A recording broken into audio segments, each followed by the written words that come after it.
Okay, तो अब आते हैं क्वेश्चन नंबर 5 पे। हमारा चल रहा है chapter issue of share capital. इस पे हम लोग कर रहे हैं प्रो राटा वाले क्वेश्चंस। तो क्वेश्चन नंबर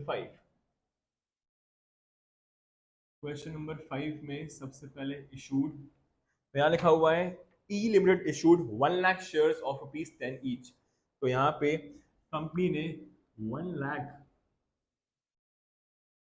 शेयर्स इशू किए, 10 रुपीज का एक, payable as 3, 2 and balance. So this is 3, 2 and 5. Okay, आगे एप्लीकेशन रिसीव फॉर 1,20,000 शेयर्स। तो आपके जो सब्सक्राइब हो गए हैं वो हुए हैं 1,20,000 shares. All were allotted on pro rata basis. ठीक है भैया, सबसे बेस्ट, कोई दिक्कत ही नहीं है यहाँ पे। तो प्रोराटा बेसिस पर एडजस्ट हो रहे हैं। तो प्रोराटा बेसिस का मतलब हो गया कि जितने हमारे पास एक्सेस आए थे, तो 1 लाख शेयर्स इशू थे, 120 सब्सक्राइब थे, तो एक्सेस कितना हो गया 20,000। वो आपने कर दिया, उसको प्रोराटा कर दिया। ठीक है, one share holder who applied for 6,000 shares. Okay, there is one share holder mister A who applied for how many shares, 6,000 shares. इस बंदे ने 6,000 शेयर्स अप्लाई किए।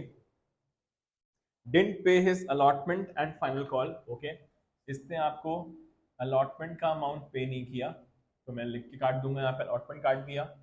फर्स्ट कॉल नहीं दिया, शेयर्स फोरफीट हो गए, रीशू किए गए। फिर रीशू भी लिखा हुआ है 8 पर शेयर।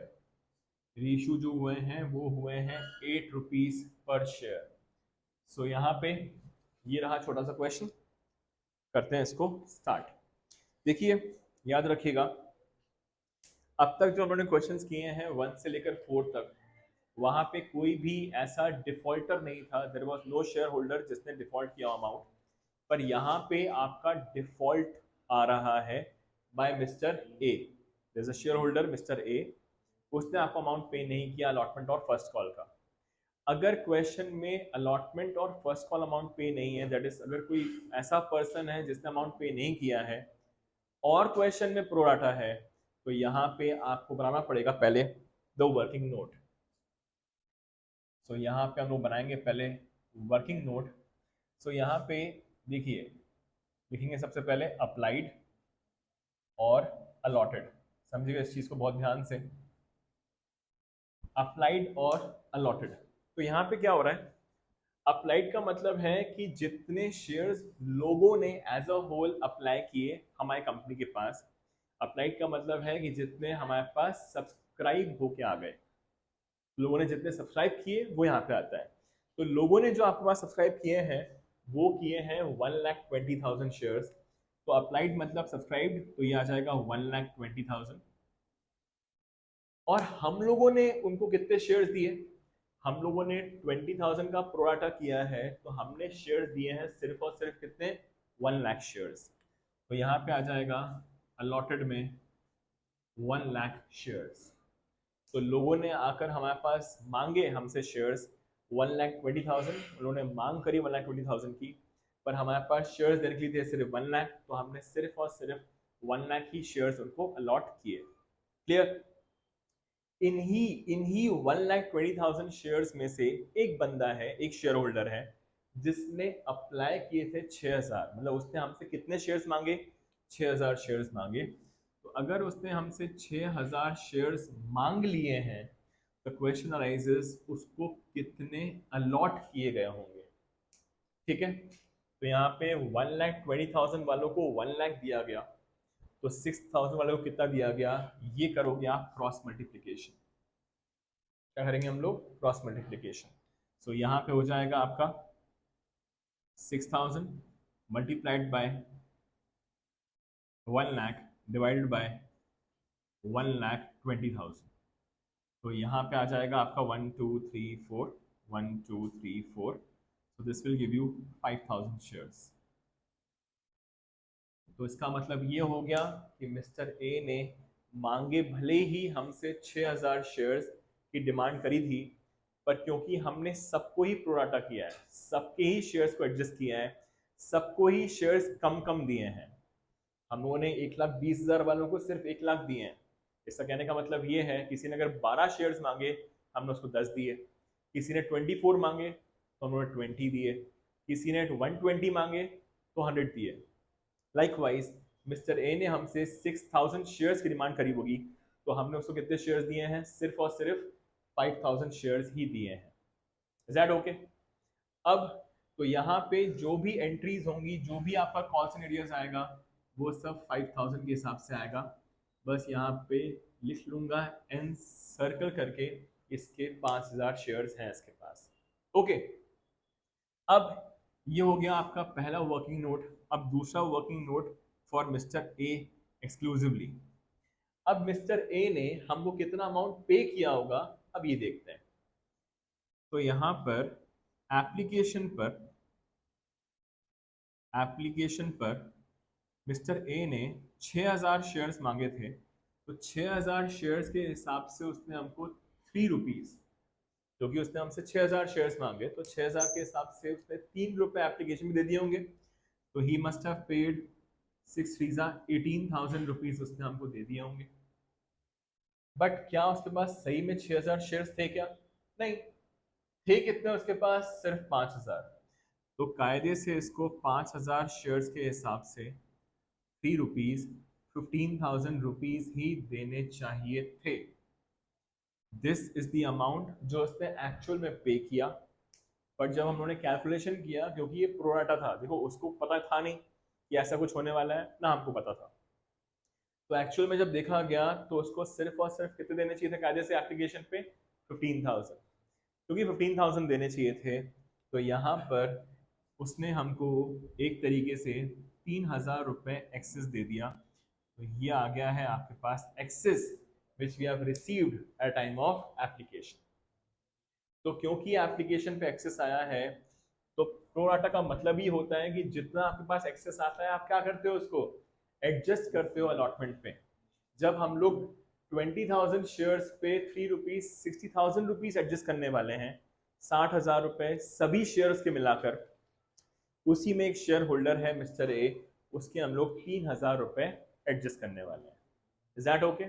हम लोग करते हैं, टू शेयर अलॉटमेंट लिखते हैं, वहां पे अमाउंट लिखते हैं, अलॉटमेंट में उतना अमाउंट कम आता है, तो वही चीज हम लोग अब ये जो मैक्रो लेवल पे कर रहे थे, वही अब हम लोग इसको माइक्रो लेवल पे कर रहे हैं कि मिस्टर ए का देख रहे हैं तो उसके कितने एक्सेस है आपके पास?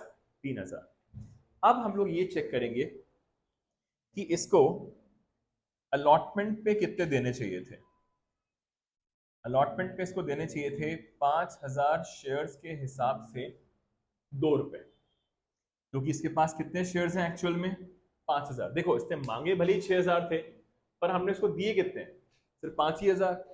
तो 5,000 के हिसाब से हम इससे कितने रुपए मिलवाएंगे अलॉटमेंट पे? 2 रुपए। जैसे मैं कहता हूं कि we are only concern with issued 1 lakh, 120 से नहीं। Likewise we are only concern with 5,000, not with 6,000। तो 5,000 पे कितने रुपए चाहिए हम लोग को? 2 रुपीज। कितना हो जाएगा आपका ये? 10,000। अब ये जो अमाउंट है ये यहाँ पे जाकर एडजस्ट हो जाएगा 3,000। तो हमको जो चाहिए है, कब चाहिए अमाउंट ये अलॉटमेंट पे? तो हमको कितने रुपए चाहिए? सिर्फ और सिर्फ 7,000। Is that okay? तो क्वेश्चन अराइजेस, हम लोग निकाल क्यों रहे हैं? क्या हो रहा है कि मिस्टर ए ने आपको क्या नहीं दिया है? अलॉटमेंट का अमाउंट पे नहीं किया है। अगर इसने अलॉटमेंट पे नहीं किया है तो कितना अमाउंट पे नहीं किया होगा उसने? दिस इज द अमाउंट जो उसने पे नहीं किया होगा। So this is your calls and arrears. तो सिर्फ और सिर्फ कॉल्स एंड अरियर्स निकालने के लिए इतना वर्किंग हम लोग को करना पड़ता है। ठीक है, तो ये खत्म हो गया आपका पूरा पूरा वर्किंग नोट। अब आते हैं, स्टार्ट करते हैं इसकी एंट्रीज। तो एंट्री होगी पहली, तो it is bank account debit to share application account, share application account debit to share capital account to share allotment account. Okay, so यहाँ पे 120 जितने सब्सक्राइब होते हैं उस हिसाब से अमाउंट आता है, तो 120 के हिसाब से 3 रुपये हमारे पास आ गया होगा। So we must have received 3,60,000। हम लोगों ने 3,60,000 रिसीव कर लिया होगा। तो शेयर एप्लीकेशन में 3,60,000। शेयर कैपिटल में आता है आपका जितने आपने इशू किए थे, तो 1 lakh into 3 will give you 3 lakh.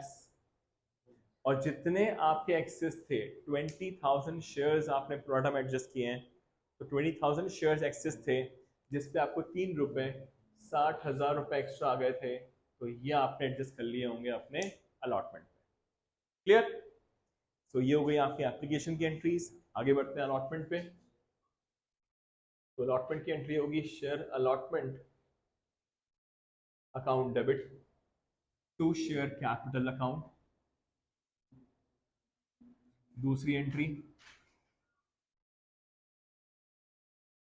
Bank account debit calls in arrears account debit to share allotment account.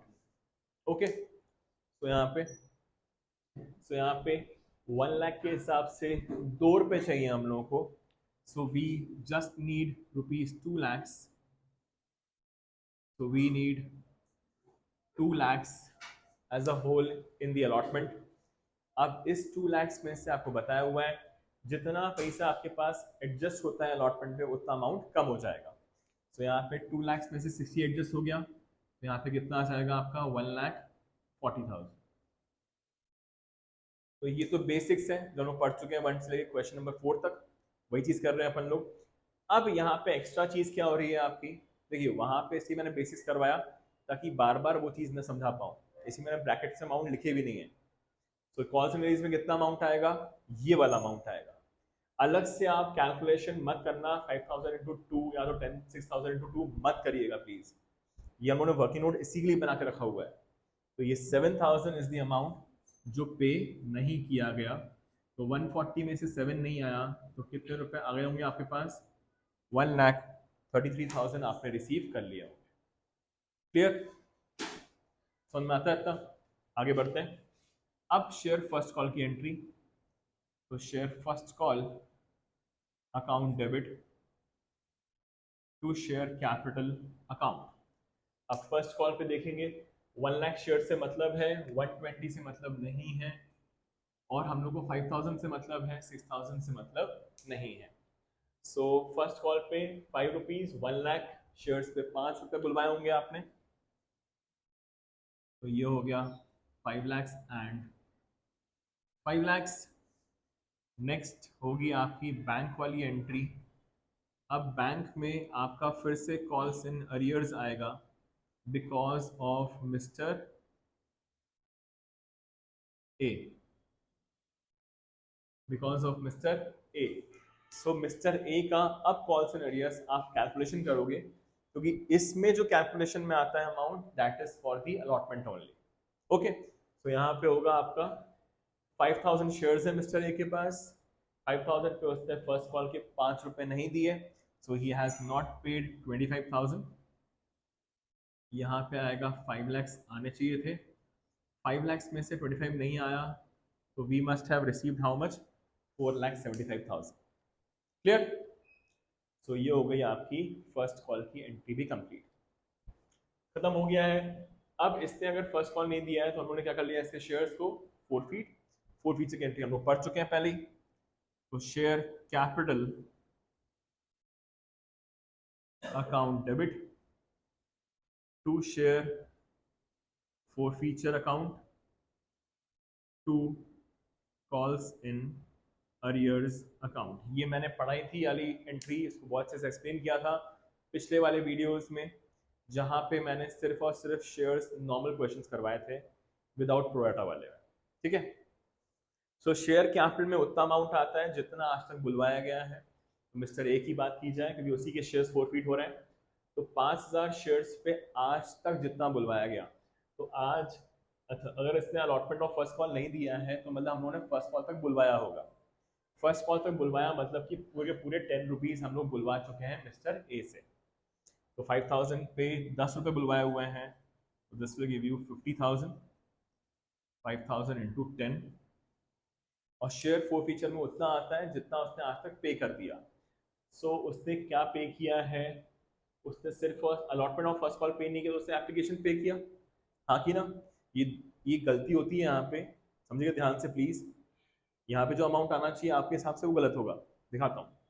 तो 5000 के हिसाब से 3 रुपीज 15,000, ये अमाउंट गलत है, इस चीज का प्लीज ध्यान रखेंगे, this is not the correct amount, क्योंकि उसने 5,000 के हिसाब से 3 रुपये पे नहीं किए थे। अगर आपको याद हो, वर्किंग नोट देखेंगे, उसने आपको एप्लीकेशन पे 6,000 के हिसाब से अमाउंट पे किया था। तो जब भी आप वर्किंग नोट बनाएं, तो जो अमाउंट आपके पास रिसीव होता है उसमें लिख के रख लें बगल में FF, कि ये अमाउंट जो जाएगा वो जाता है आपके शेयर फीचर में। ये होता है कॉल्स एंड एरियर्स का, ये होता है आपका शेयर फीचर का, ठीक है। सो यहाँ पे 15 ना जाकर कितना जाएगा आपका, यहाँ पे 18,000। ये कहाँ से आया आपका, वर्किंग नोट से, क्योंकि उसने 5,000 के हिसाब से अमाउंट नहीं पे किया था, उसने 6,000 के हिसाब से एक्स्ट्रा अमाउंट पे कर दिया था। तो जितना अमाउंट वो पे करता है उतना ही हम लोग फोरफीट कर लेते हैं, ओके।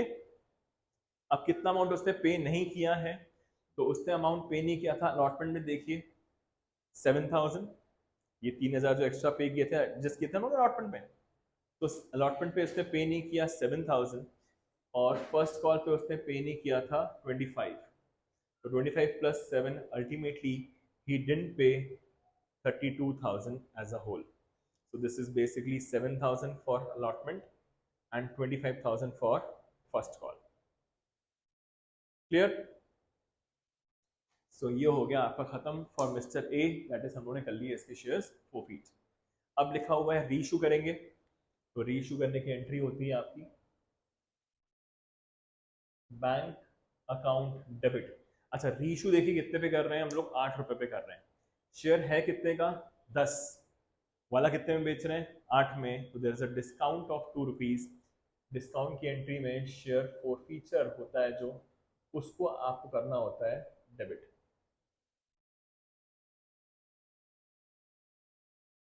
ओके, सो यहाँ पे रीइशू किया है आपने 8 रुपए पे, तो 8 rupees into how many shares, इसके पास भले ही इसने मांगे थे 6,000, पर we are only concern with 5,000 जितने उसके पास एक्चुअल में शेयर्स हैं, तो 8 5 40। तो आपने 40,000 में बेच दिए शेयर्स 50,000 वाले। 5,000 शेयर्स 10 रुपए का था, 5,000 शेयर्स 8 रुपए में बेचा, 10,000 का दिया आपने डिस्काउंट, दैट इज 5,000 इंटू 2 का डिस्काउंट। क्लियर? अब इसके बाद लास्ट एंट्री होती है ऐसी की, that is share forfeiture account debit to capital reserve account. तो आपने जितना फॉरफीट किया होता है, यहाँ पे उन्होंने फॉरफीट किए थे इससे 18,000, डिस्काउंट दिया है आपने 10,000 का, जितना डिस्काउंट देते हो आप उतना माइनस हो जाएगा, तो जितना बचेगा वो यहाँ पे ट्रांसफर। तो आपने शेयर फॉरफीचर में लिखा था क्रेडिट में 18, 10,000 कर दिया आपने डेबिट, डिस्काउंट दे दिया, तो 8,000 will be transfer to your capital reserve account. So finally ये खत्म हो गया क्वेश्चन नंबर 5, जिसमें प्रोराटा भी है और एक शेयर होल्डर भी था जिसने आपको अमाउंट पे नहीं किया, फॉरफीट हो गए, रीइश्यू भी हो गए। ओके, यहाँ पे दो चीज़ें क्या सीखी हैं आपने, कि जब भी ऐसा क्वेश्चन आए तो पहले आपको वर्किंग नोट बनाना पड़ेगा। तो ये निकाला उन्होंने, पहले इसके अलॉटेड शेयर्स निकाले, इसके बाद इसका कॉल्स एंड एरियर्स निकाला अलॉटमेंट का, फिर ये होता है फॉरफीचर वाला अमाउंट और normal entries. Thank you so much.